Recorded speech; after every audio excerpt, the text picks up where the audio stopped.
Flowers and their natural beauty, grown with loving care, tended by gentle hands, perpetuating in graceful color and sweet bouquet the story of nature. And yet, on occasion, man and nature disagree.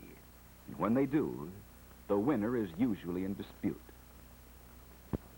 A case in point is the town of Brampton, the flower town of Ontario, a town whose history is closely connected with the early settlement days of Ontario. Its history really begins in the 1820s with the establishment of Scott's Store and Distillery and Buffy's Tavern. By 1837, the population was about 100. In 1853, it was 1,000, and Brampton was incorporated as a village. 20 years later, it became a town. Geographically, it is to the west and north of Toronto and is the focal point of a rich agricultural area. The town lies astraddle the Etobicoke River, which is just under 33 miles long, with outlet into Lake Ontario. Typical of early settlement habits, the Brampton village site grew around its birthplace on the river banks and flats. And therein lies a story which has been told many times. Our story date is March 16, 1948. And the title, Disaster.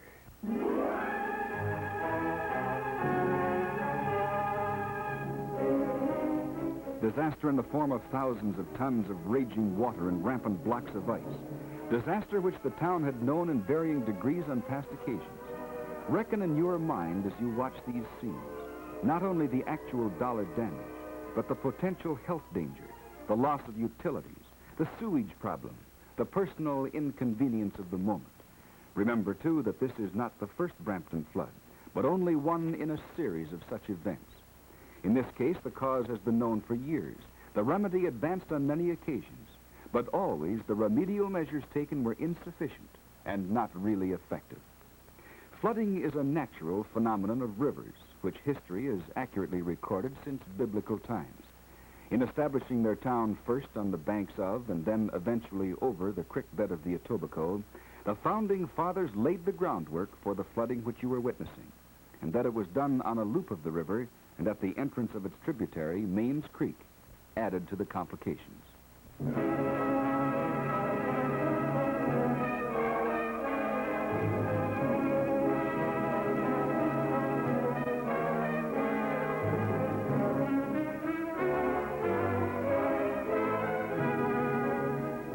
The scope of the flood damage area included the Brampton Park, the athletic field, the public school grounds. In fact, it extended for nearly 2 miles through the town and at places was a fifth of a mile wide. Now, right now, the question might well be asked, what causes floods, and particularly this one at Brampton? The causes at Brampton are fairly straightforward.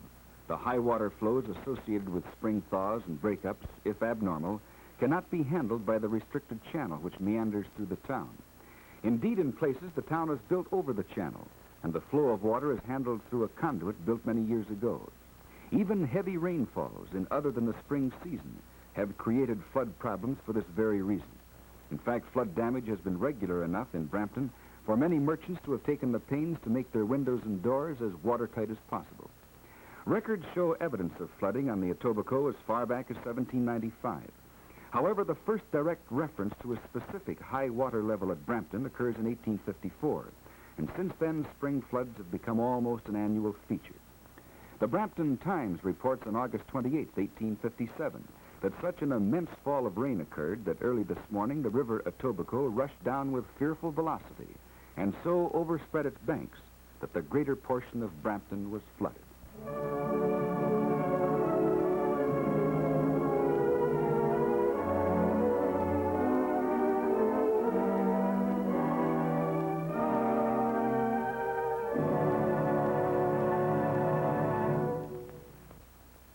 But here we are, not in 1857, but 1948, 91 years later, and the almost regular problem of cleanup has to be tackled once again. Parking meters are bent and badly damaged from ice cakes and water immersion. Sidewalks are heaved and broken in many places. Residents of homes and business people return to assess the damage to their own personal property. Blocks of ice are removed from inside buildings. All forms of debris must be cleared from the streets so that traffic may quickly resume and rebuilding begin. For instance, the rebuilding of storefronts badly damaged by ice and water pressure, the replacing of window glass, the salvaging of merchandise, the almost endless detail before things can be returned to normal. This damage from the flood of March 16, 1948, this experience was the turning point. An editorial from the Brampton Times in 1857 asks, can the corporation not adopt measures to prevent the place being exposed to injury every year? If not, we would advise the people to take to the hills as quick as possible. Had it been feasible to adopt this advice, posterity would have been saved much trouble and expense.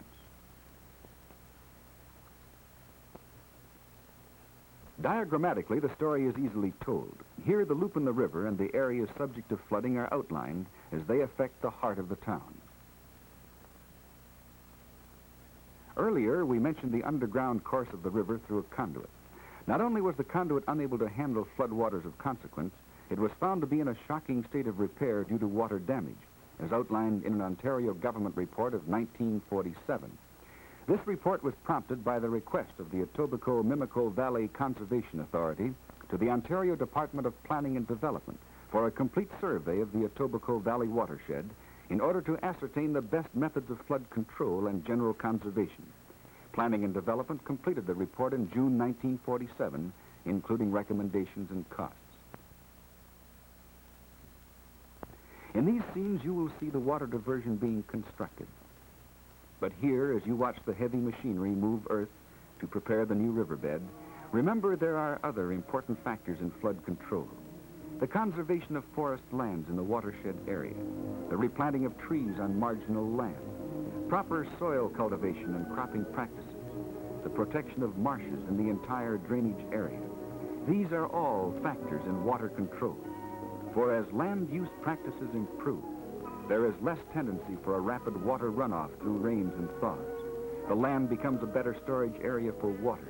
There is better balance between surface water and deep seepage water. Less water flows at spring freshet time, and more flows in the summertime. Water supplies tend to become more stable.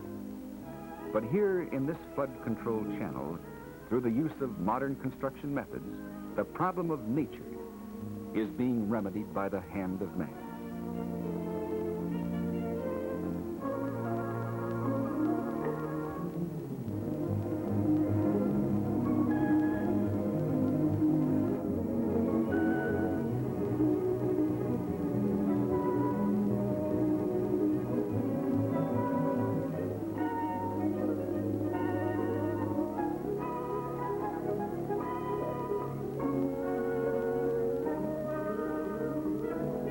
Once again, in diagrammatic form, the Etobicoke and its relation to Brampton. However, this time the flood control channel is indicated. As can be plainly seen, this provides for a straight flow of water, bypassing the loop and at the same time avoiding the major part of the downtown area. Here we have the completed channel, thought of first way back in 1857, suggested again in 1870 but given up, and now completed after more than 100 years of flood damage.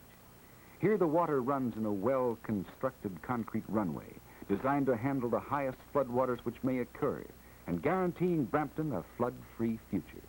A spillway so designed that the energy of the rushing floodwaters will be dissipated in the drop, with sides designed for maximum strength and water capacity, and overall construction symmetrical and modern to look at.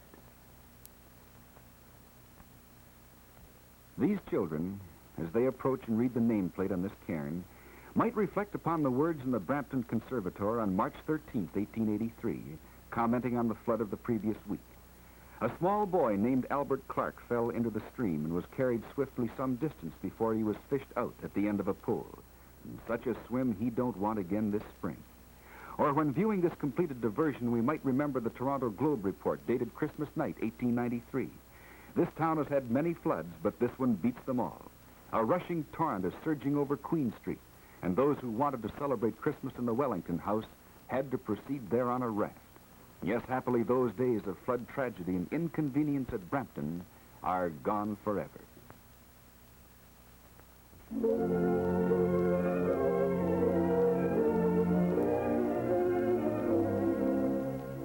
Here again is Brampton, Peel County, province of Ontario, an important member of the Etobicoke-Mimico Conservation Authority.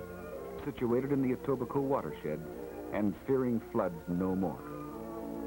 The lessons of the years which have been portrayed here for you in a matter of minutes might well be reflected upon, for this wasn't the story of one disaster, but of a series of flood misfortunes throughout the entire lifespan of the town. It spells out so simply the need for adequate planning in the development of towns and cities, of the need to live with nature and conserve, and add to the resources with which we are so richly endowed. And so ends our story of a town and its river.